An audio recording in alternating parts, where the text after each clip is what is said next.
महायुती सरकारने आपल्या मंत्रिमंडळ विस्तारात प्रादेशिक समतोल राखताना जातीय समीकरणं देखील जुळवली आहेत. मंत्रिमंडळात ओबीसी आणि मराठा मंत्र्यांची संख्या समानासमान पातळीवर आहे. तर या संदर्भातील संपूर्ण माहिती आपण आजच्या व्हिडिओत जाणून घेणार आहोत. चॅनलवर तुम्ही आता नवीनच असताल तर चॅनलला सबस्क्राईब करा.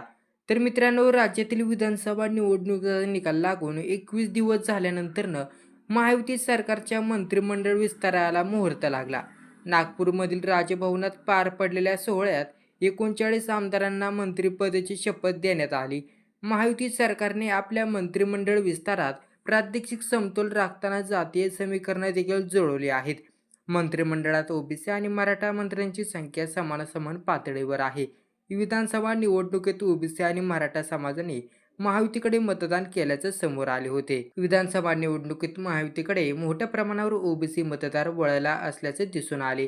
तर मराठा आरक्षणासाठी जरांगी इफेक्ट कमी करण्यासाठी मराठा उमेदवारही उतरवण्यात आले होते.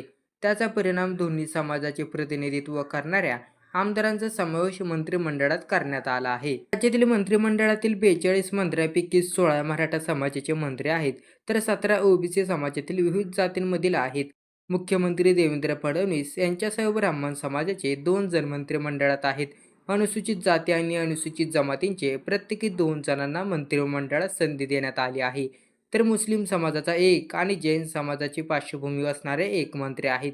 ओबीसीमध्ये माळी समाजाचे 2, कुणबी समाजाचे 3, बंजारा समाजाचे 2 आणि वंजारी समाजाचे 3 मंत्री आहेत.